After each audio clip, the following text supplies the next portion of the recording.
Muy buenos días, buenas tardes.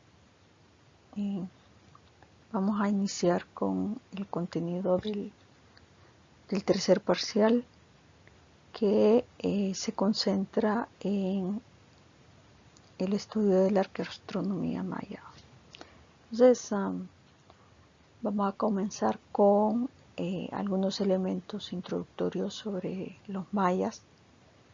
Luego vamos a pasar a temas de escritura y numeración, que son algunas de las características principales que nos van a ayudar a entender algunos elementos de la arqueoastronomía maya.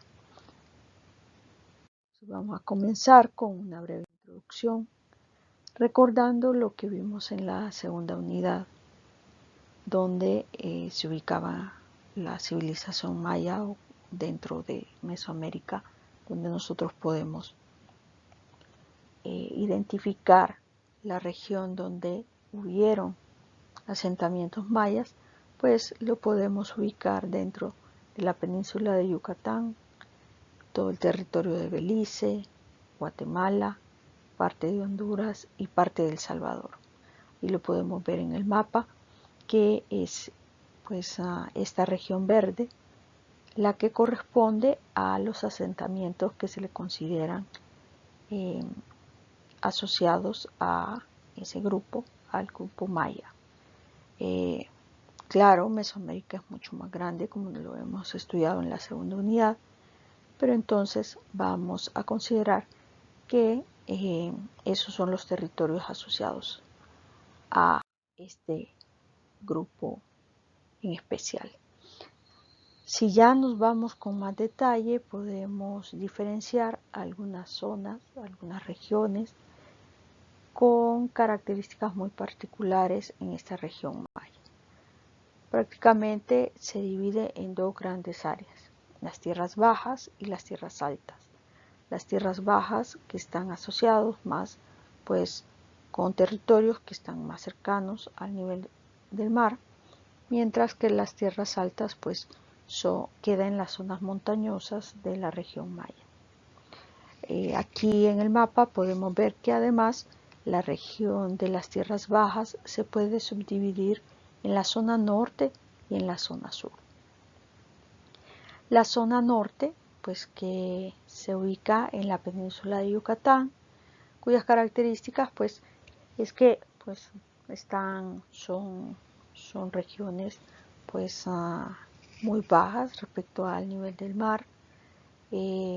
Son planicies áridas, donde no hay ríos superficiales, sino que son ríos subterráneos, hay cenotes y la vegetación es de monte bajo.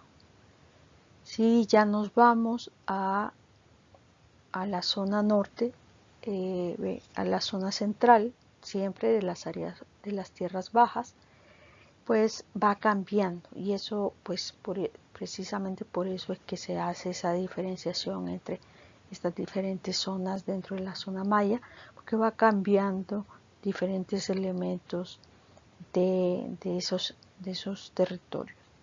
En esta zona, que siempre forma parte de las tierras bajas, pero tierras bajas del sur, es una región más selvática, donde hay una de las cosas que lo caracteriza es la presencia de ríos y lagos, y donde precisamente por eso se asentaron gran cantidad de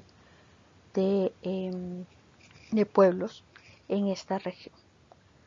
Lo otro es que es un clima caliente y húmedo, entonces todos esos elementos son importantes a la hora de ir estudiando a estas diferentes regiones. Aquí lo podemos ver en este corte, donde vamos a ver la zona norte, las tierras bajas del norte, luego la zona central, que son las tierras bajas del sur, y la zona sur, que ya son lugares más montañosos y más altos. Entonces las tierras bajas del sur, que corresponde a Guatemala, parte de Belice, Honduras y El Salvador, es una región sumamente montañosa, como nosotros lo conocemos. Por allí pasa la gran cordillera que atraviesa todo el continente americano, y también hay presencia de cuerpos de agua, en este caso como lago. Entonces eso es un punto importante a la hora de ir conociendo la región maya. Lo otro, pues podemos ver en este mapa que se asentaron en toda la región. Aquí solo hay algunas de las ciudades, pero son cientos de ciudades las que se ubicaron y localizaron en toda la región maya. Vemos pues una gran cantidad en las regiones de las tierras bajas del sur, con pues por esa presencia de ríos y por las condiciones de los territorios, pues fue altamente poblado. También otra de las cosas importantes de la región maya y de Mesoamérica en general que nosotros ya conocemos es que generalmente eran ciudades que se gobernaban a sí mismas. No había un centro desde donde se dieran las directrices para toda la región maya, sino que cada asentamiento se gobernaba a sí mismo. Por supuesto, siempre hay ciudades que ejercen control sobre otras en diferentes territorios. Y entonces en todo, pues esa historia de este grupo, de los grupos mayas o de las ciudades y asentamientos mayas, pues hubieron algunas ciudades más grandes y más de mayor poder en cada una de las regiones, ¿verdad? Y que ejercían algún tipo de control sobre algunas otras. Entonces aquí podemos ver, este mapa pues recoge algunos de los asentamientos más importantes en diferentes momentos de la historia de esta región. Lo otro interesante también es que una de las cosas que pues conectó mucho entre las diferentes regiones y con otras regiones de Mesoamérica fue el comercio. Y esto lo podemos ver aquí en esta imagen, donde vemos algunos de los productos que eran más importantes en cada región. Luego que eso pues se conectaba a través de las diferentes rutas comerciales, y se daba pues un gran intercambio entre diferentes regiones, tanto a lo interno de la región maya como hacia afuera con otros grupos, como ya lo habíamos visto en el segundo parcial cuando vimos a Mesoamérica. Entonces podemos ver que para la península de Yucatán, en las regiones de las tierras bajas del norte, pues había un énfasis en los productos como la sal, el cacao, la miel, y que bueno, eso generó algún tipo de comercio con otras regiones. Si ya nos vamos a las tierras bajas del sur, podemos ver también que hay pieles, también cacao, miel y algodón, ¿verdad?, como parte de los productos que se encontraban en esta zona. Aquí podemos ver también que hay basalto y también algún tipo de herramientas que se generaba en esta zona. Si ya nos vamos a las tierras altas, encontramos jade, plumas, algún tipo de plumas que era importante para el pueblo maya, y que entonces vamos viendo también cómo se van dando las diferentes rutas, tanto marítimas, habían rutas marítimas como internas de comercio terrestre. Aquí a lo interno también habían rutas fluviales, es decir, a través de los ríos. podemos ver aquí, a través del río Sumacinta y muchos de los ríos, el río Motagua, que pues eran navegables. En su momento pues permitían ese tipo de transporte. La historia maya, pues ya vamos a ver que poblamiento en esta región ha habido desde hace mucho tiempo, pero si nosotros ya nos concentramos en los periodos pues, que han sido más relevantes y donde ya hay asentamientos, personas, grupos sedentarios, pues nos vamos al preclásico, ¿verdad? Del preclásico que va de los 1500 a.C. al 200 después de Cristo, y que internamente podemos dividir en algunos otros subperiodos, como el preclásico temprano del 2000 al 1000 antes de Cristo, el preclásico medio del 1000 al 400 antes de Cristo y el preclásico tardío hasta el 200 después de Cristo. Luego el periodo de mayor auge en la zona maya pues es el periodo clásico, que va del 200 al 900, con periodos como el temprano, el tardío y el clásico terminal. Y luego pues el posclásico, donde continuaron algunos de los asentamientos, se generaron algunos nuevos y algunos que tuvieron su auge en periodos anteriores, pues durante este periodo posclásico quedaron prácticamente abandonados. Y eso va del 900 hasta el periodo de la conquista, ¿verdad? Que se fue dando diferentes momentos en las regiones de Mesoamérica. Si nos vamos un poco más antes, pues vamos a ver que la historia de este territorio pues, comienza con grupos de recolectores, cazadores y recolectores.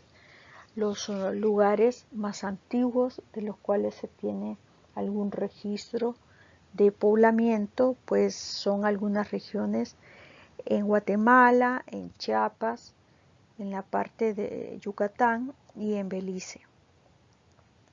Más adelante, ya en el periodo arcaico, que va del 7000 al 2000 a.C., pues se va dando en diferentes regiones la domesticación del maíz, que va a ser un punto clave en Mesoamérica y en la región maya también.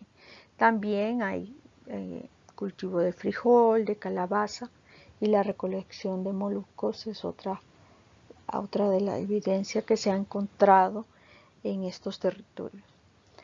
Más adelante en el formativo pues se van dando los asentamientos sedentarios que les mencionaba, ¿verdad? Y ya se va viendo la práctica de la agricultura y ya hay evidencias de la creación de cerámica. En Belice, siempre en la península de Yucatán y en otras regiones de Chiapas y Guatemala. Luego, en el periodo formativo, una de las cosas importantes es que se va viendo que hay algún tipo de influencia olmeca, influencia que más adelante, pues ya en el periodo clásico, es una de las rupturas que se va dando, porque ya se va viendo unas características muy propias de la región. Pero en el periodo formativo todavía se ve alguna influencia olmeca dentro de su arte y con escultura monumental también, y se van dando pues algunas evidencias de escritura. Ya en el periodo clásico pues comienzan a verse esas grandes pues manifestaciones de la propia cultura maya. ¿Cuáles son algunas características que podrían interesarnos? Hay muchas más, pero algunas de las más importantes que podrían interesarnos para nuestra clase. En primer lugar, la construcción de centros y ciudades. Vamos a ir viendo cómo en cada una de las regiones pues hay asentamientos que van mostrando esas formas muy características del pueblo maya de construcción de sus ciudades. Luego, otra de las características es pues su escritura. Quizá para muchos el sistema más completo de escritura a todo nivel, a nivel de toda América. Y de eso pues vamos a hablar un poco más adelante. Además, otras características muy importantes de los mayas especialmente es los calendarios. El uso de calendarios, diversos tipos de calendarios que funcionaban pues de forma muy particular, algunos que compartían con el resto de Mesoamérica y otros que fueron y que hay evidencia de usos solo en la región maya. También otra de las características es que se les conoce como grandes matemáticos y astrónomos. Y en esto pues vamos a ver algunas cosas dentro de la clase para ir viendo a qué se refieren con esa forma de ver a este pueblo o a estos pueblos de esta región. Luego, asociado a eso mismo, pues hay evidencia de registros de eclipses lunares y solares. Vamos a ver algunas evidencias que hay en su escritura, en las estelas, en los diferentes representaciones que dejaron y también en los códices, que son los libros que ellos elaboraron. A grandes artistas y arquitectos y también textos esculpidos en diferentes lugares como altares, estelas, dinteles y otro tipo de monumentos. Algunas de las características más importantes para caracterizar al pueblo maya. Pero una de las cosas importantes, y así como lo vimos en las clases relacionadas con Mesoamérica, es su cosmovisión. Recordemos que la cosmovisión es esa idea que van creando a los pueblos para poder entender lo que ven en su entorno, poder explicar cómo han sucedido las cosas, cómo suceden y hacia dónde van.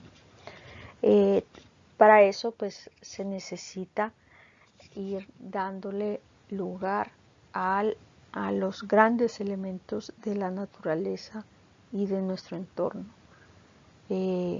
cómo explican el universo que ellos conciben y pues se asocia en parte a su religión a través de las diferentes deidades que ellos conciben y también el papel que juegan los hombres dentro de esa cosmovisión, ¿verdad? Cómo aparecen, cómo se desarrollan y cuál es pues hacia adelante, hacia dónde van. Cómo entran los astros, la tierra, donde pues se desarrolla la vida, se van dando explicaciones acerca de eso.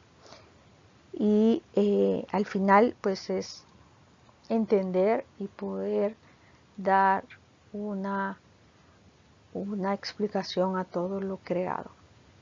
Entonces, de eso trata la cosmovisión. Parte de la cosmovisión maya,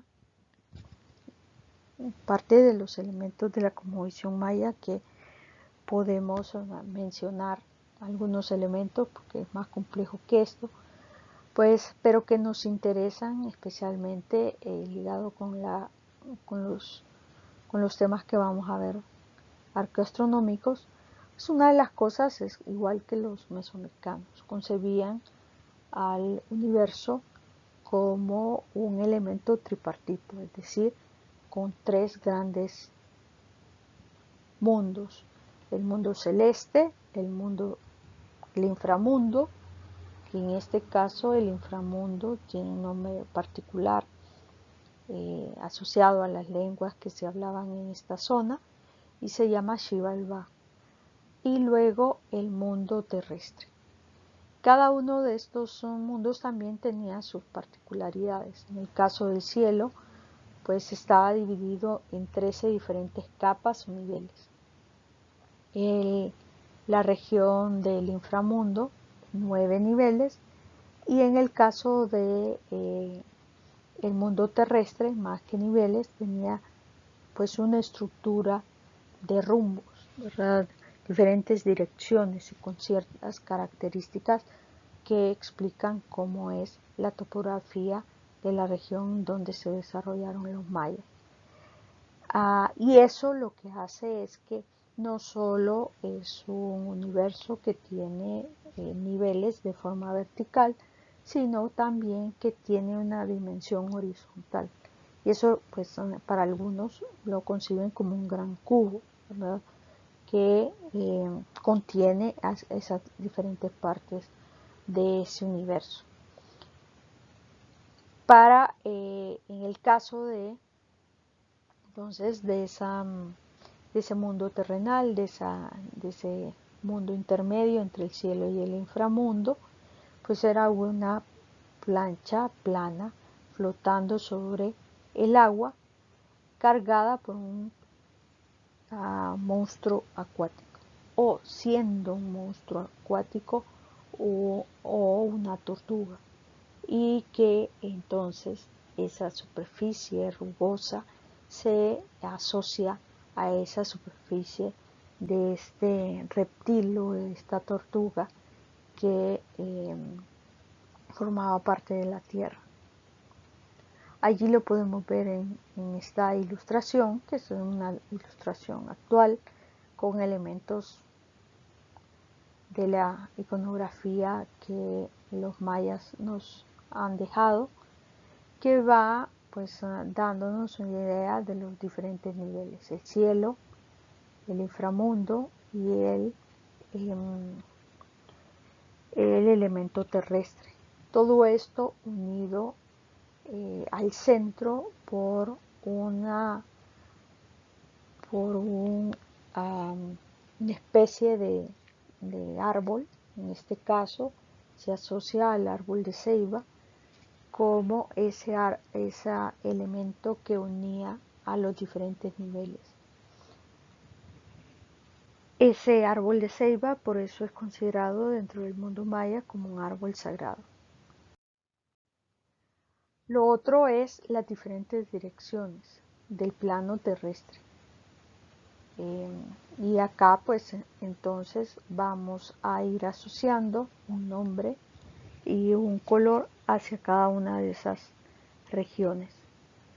Hacia el este el color rojo, y aquí lo podemos ver, tenemos el norte hacia arriba, hacia el lado derecho tenemos el este, el oeste hacia el lado izquierdo y hacia el sur hacia abajo. Entonces el rojo es el este, el oeste es negro, el norte es blanco y el amarillo es el sur. Y hacia el centro, pues teniendo al árbol ceiba, entonces se asocia el color verde.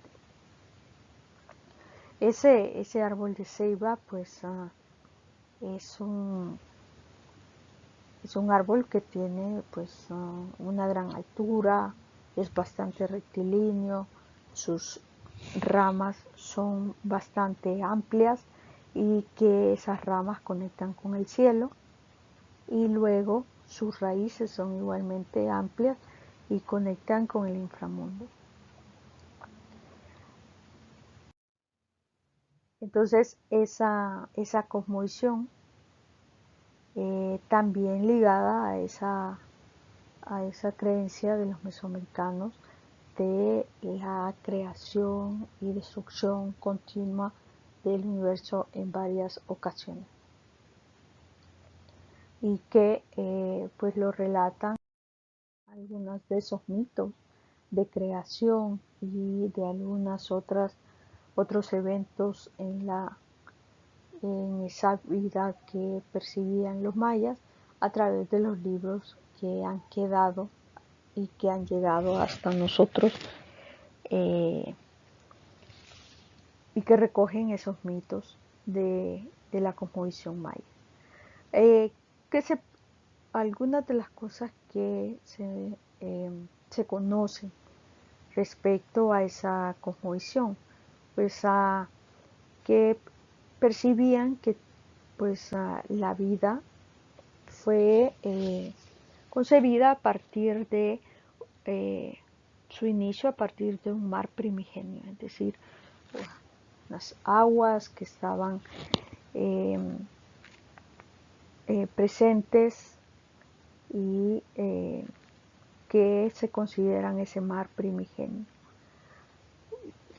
Luego tres deidades pues van creando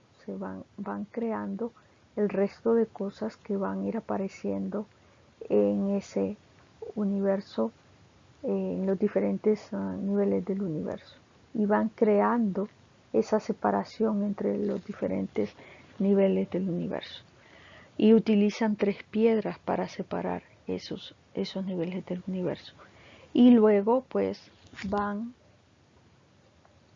estableciendo seres sobrenaturales que son los encargados de separar al inframundo de la tierra, y de la tierra al cielo también, seres sobrenaturales en las esquinas de esa visión tripartita, pero al mismo tiempo que tiene ese componente horizontal y que da la idea de ese cubo o esa esfera, cómo se pudiera concebir el universo maya. Entonces, la idea del inframundo, pues con esos 9 niveles, y donde en cada uno de los niveles hay deidades que rigen cada uno de esos niveles, y que el destino del hombre al morir pues es pasar por esos diferentes niveles, aunque se concibe al inframundo como un mundo acuático ligado a ese mar primigenio. Y otro elemento importante, entonces, cada elemento, cuerpo de agua dentro de nuestro entorno conecta con ese inframundo. Cada lugar que es una especie de cueva, pues conecta directamente con ese inframundo, y son lugares pues sumamente importantes, lugares que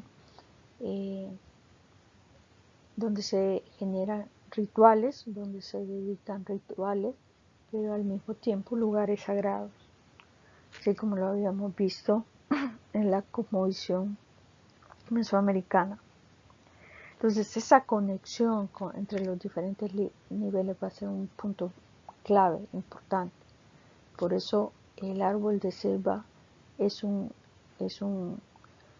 objeto muy importante dentro de la cosmovisión maya.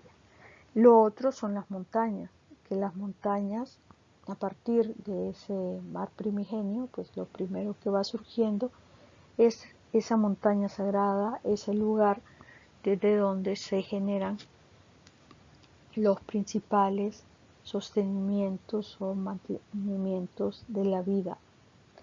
De allí surge el agua, de allí surgen las plantas, que van a ser importantes para la vida del hombre. Y que también una de las cosas, uno de los mitos que se da es que Quetzalcóatl ingresa a la montaña a traer el grano de maíz, y el grano de maíz pues va a ser un punto clave en la construcción de la vida del hombre. Entonces esa montaña sagrada también, o esas montañas, van a representar un concepto de conexión con los diferentes niveles. La montaña, al ser alta, conecta con el cielo, se basa en el mundo terrestre y internamente tiene cuevas que conectan con el inframundo, ¿verdad? Entonces las montañas en muchos casos se convierten en un elemento sagrado también y que representan ese concepto, un concepto que se llama Axis Mundi. Ese Axis Mundi son pues elementos que permiten conectar los diferentes niveles. El árbol de ceiba es un Axis Mundi, la montaña es un Axis Mundi, y luego entonces vamos a ver algunos otros elementos que van a tomar esa misma definición. Claro, ese es un concepto actual, pero que se va viendo que de esa forma pues se iba concibiendo. Dentro aquí podemos ver otra imagen, pues es otra representación tratando de entender ese universo maya. Vemos a las pirámides representando a esas montañas, la montaña sagrada original y luego las montañas que tenemos en nuestro territorio. Entonces al final la construcción de sus ciudades es una representación de ese paisaje, presentando las montañas y a los diferentes elementos de la naturaleza.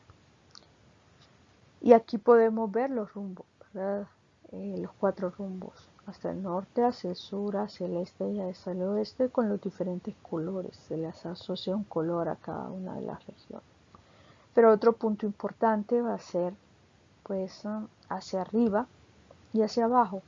Y allí es donde se menciona de que se asocia el cenit, que ya habíamos hablado anteriormente de eso y que ya vamos a seguir hablando porque dado que la región maya queda completamente en la zona tropical, el paso del sol por el cenit es un evento solar que sucede en estas regiones donde los mayas se asentaron, que aparentemente por las investigaciones que se dan va a ser fechas importantes.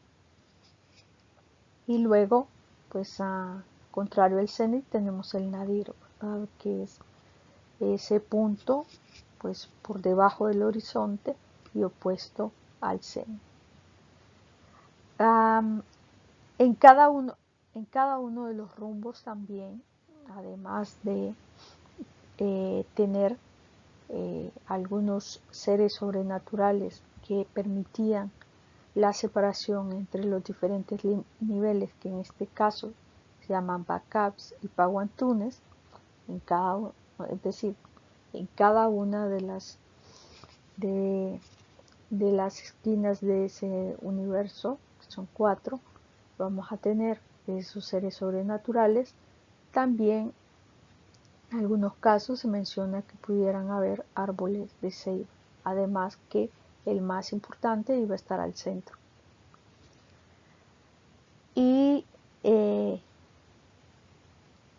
ya pues ligado al cielo, además de esas ramas del árbol de ceiba, también vamos a encontrar a una serpiente de 2 cabezas que va a conectar a la tierra con ese cielo y que va a ser pues uno de los puntos por donde se va a mover el sol, ¿verdad? En su recorrido, o algunos de los otros astros que conocemos que se mueven por la región eclíptica.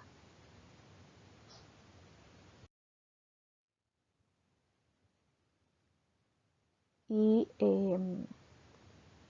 eso en cuanto a la región celeste. En la región pues terrestre se va a asociar pues a una deidad que ellos concebían, que es Kawak, y donde pues el sol sale desde esa deidad todos los días sale por el horizonte, sube a su punto más alto y luego pues el sol llega al lado oeste o las regiones cercanas por donde le toca desaparecer, y pues es concebido como que el sol es devorado por Kawak, que es la deidad terrestre.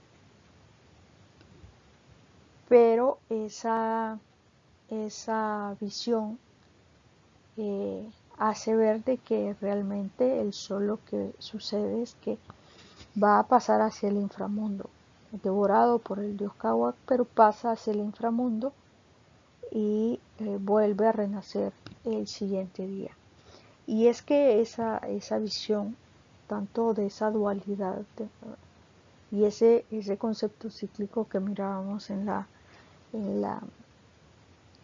parte de la ideología mesoamericana, vamos viendo que se va reproduciendo en varios elementos.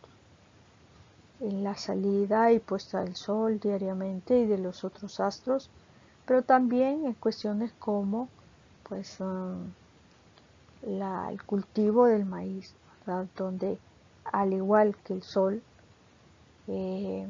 la semilla que es plantada, que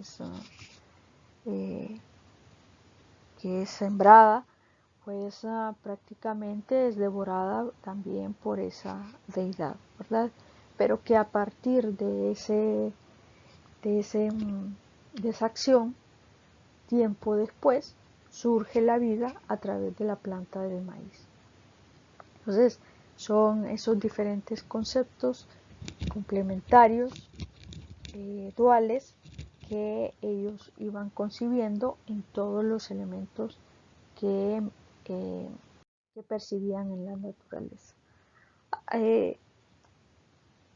Un pueblo pues politeísta que creía en muchas deidades, algunas de las más importantes pues concebían a una deidad suprema que se la llamaban Hunabku. Además habían otras deidades como Satna, que era pues señor del cielo, o Ixchel, que era la diosa de la luna, Achak, que de nuevo lo hemos visto cómo va tomando diferentes nombres en diferentes regiones de Mesoamérica. En este caso pues en la zona maya se llama Chac, al dios de la lluvia, del trueno y de la germinación, o en el caso de la serpiente emplumada en la región maya se le conoce como Kukulcán, y también se le asocia como a la estrella de la mañana, y que va a ser bastante importante y que vamos a hablar pues más adelante de esta deidad en particular. Tenían deidades asociadas a la muerte como Pu, o a Kinishahao, la deidad del sol, y algunas otras deidades asociadas a la guerra, el cacao, muy importante, otro de sus cultivos bastante importante. Entonces, tenemos que tomar en cuenta todos esos elementos de la cosmovisión para ir entendiendo lo que vamos a ir viendo más adelante, ¿verdad? Porque cada cosa que van haciendo pues se va ligando a esa ideología que ellos se han interpretado que tenían. Entonces, el segundo tema que me interesa que analicemos un poco es acerca de la escritura.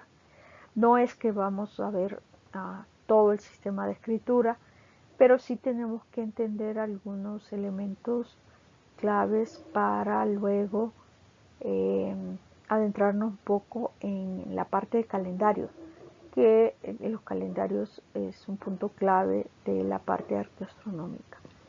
Entonces, la escritura, les mencionaba, es uno de los sistemas más estructurados y complejos del área americana.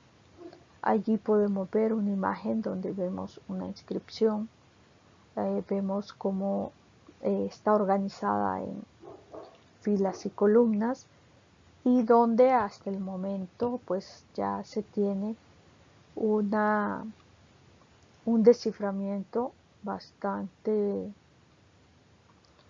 avanzado de esa escritura, aunque falta mucho todavía por descubrir. Se ha avanzado bastante, especialmente en el último año, en el último siglo.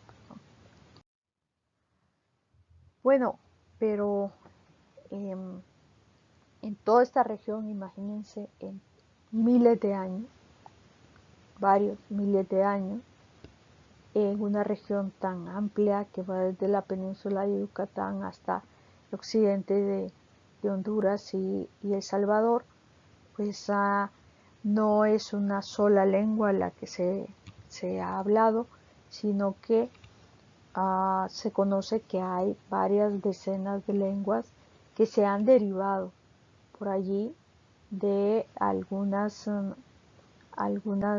líneas más importantes de esos lenguajes, de esas lenguas que se hablaban en esta región en el periodo prehispánico. Pero por allí se habla de que había un maya común, una lengua así como más importante, que luego se fue pues derivando en otras. Por allí vamos a encontrar que dentro de las regiones ligadas a nuestro territorio, pues se asocian con una de esas líneas, que es el cholán común, y que a partir de eso pues salta hacia el choltí y al chortí, que actualmente se habla en territorios como el occidente del país y parte de Guatemala. Pero en diferentes regiones vean cómo se ha hablado diferentes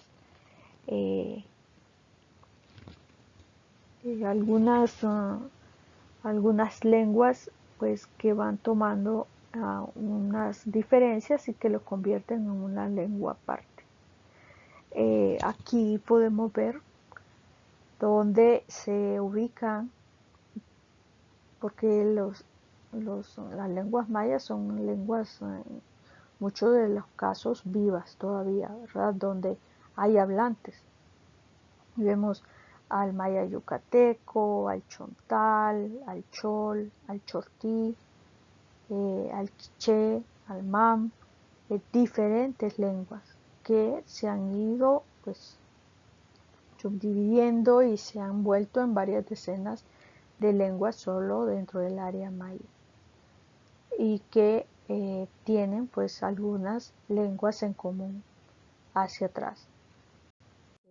Es bastante complejo, muchas de estas lenguas están pues en peligro de extinción. Es más, el chortí en nuestro territorio es una lengua que para algunos es moribunda, ¿verdad? No está muerta, pero está muy débil y hay muy pocos hablantes, más desde hacia nuestro territorio que hacia Guatemala. Para Guatemala hay más hablantes del chortí que hacia nuestro territorio, porque poco a poco se ha ido perdiendo, y esa es una de las de las herencias que vale la pena recuperar de alguna manera, especialmente para los descendientes del pueblo maya. Pero ¿qué ha pasado con esa lengua original en la que están en las inscripciones? Ese maya clásico, en donde están esas inscripciones, porque una cosa es el chortí que se habla actualmente en esta región, como ya vimos hay muchos más, y otra cosa es pues ese maya clásico donde se escribía en su momento, ¿verdad? En el periodo prehispánico. Bueno, ha sido un recorrido bastante largo el poder descifrar esta lengua, esta escritura. Imagínense llegar a ciudades donde ya eran ciudades que estaban abandonadas y que pues habían mucha escritura en diferentes tipos de monumentos, y comenzar a ver aquel montón de jeroglíficos y pensar qué significa esto. Bueno, pues ha sido un recorrido un tanto largo que comienza pues muy cercano a todo el proceso de conquista, todo el proceso de la llegada de los europeos, y donde eso ayuda, pues todos esos procesos han llevado pues al desciframiento. En su momento pues se utilizaba, se entendía, pero el proceso de que nosotros lleguemos a entenderlos pues es lo que por allí les vamos a hablar un momento de ello ahorita. Entonces, allá por 1566, pues un personaje importante en esta historia es Diego de Lambda. Este personaje hizo algo bien interesante, claro. Escribió varios escritos importantes relatando sobre la vida en ese momento en esta región. Y una de las cosas en parte de sus escritos, que el libro se llamó el libro Relación de las Cosas de Yucatán, pues Diego de Lambda trata de explicar cómo funcionaba el sistema de escritura. Para eso necesitó pues alguien que pudiera leer esos jeroglíficos, un informante maya para poder describir eso. Y entonces deja dentro de este libro una especie de abecedario que conectaba a las pues, letras del abecedario del castellano con lo que significaba y cómo se escribía pues el glifo en maya. Claro, esto fue un poco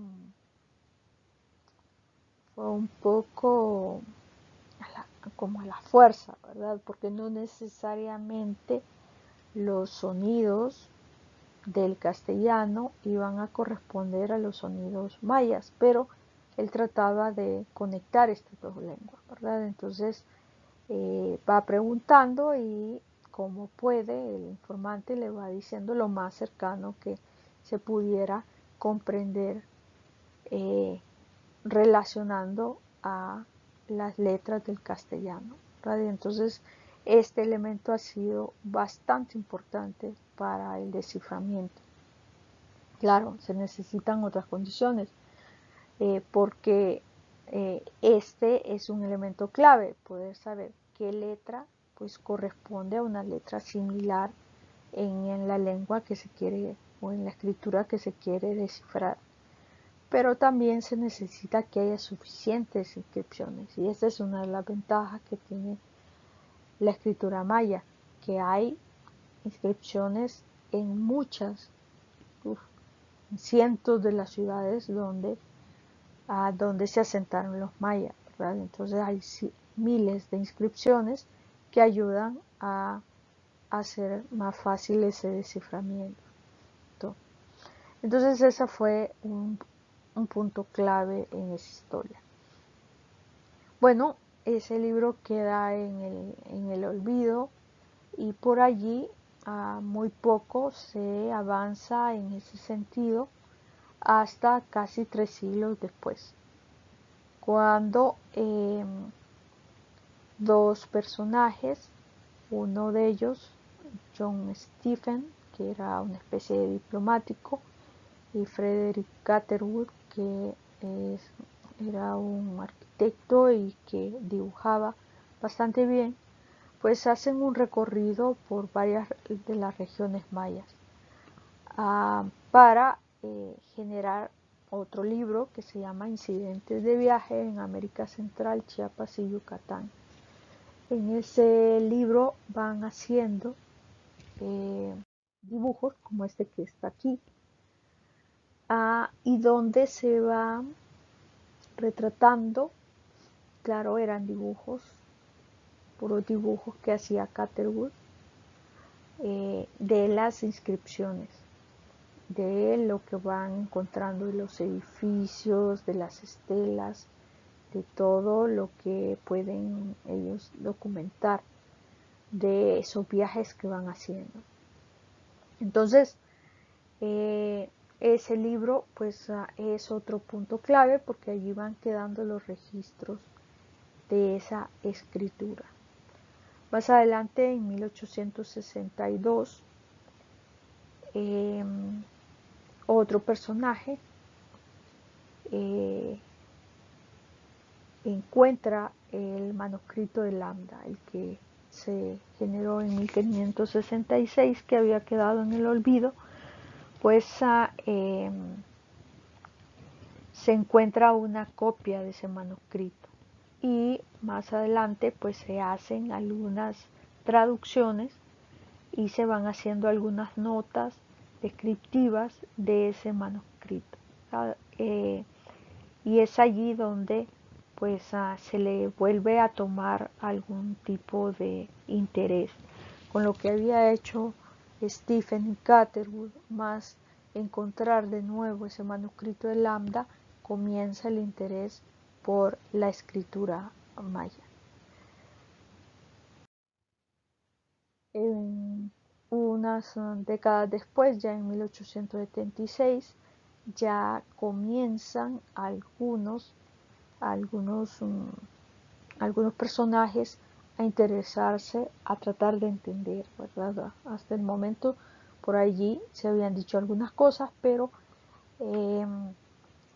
se comienza a tratar de entender y pues documentar a esta escritura, ¿verdad? Y es Rosny quien comienza a proponer cómo se pudiera leer, en qué orden, que es bastante ordenada, si ustedes se fijaron, ¿verdad? Y allí lo podemos ver, se va haciendo de forma bien ordenada, pero en qué orden es que se lee, pues Rosny va dando alguna idea en cuanto a eso, además que es el primero que menciona que posiblemente esos dibujos representaban palabras completas y algunas otras representaban sílabas, cosa que luego vamos a ver que realmente así es como funciona.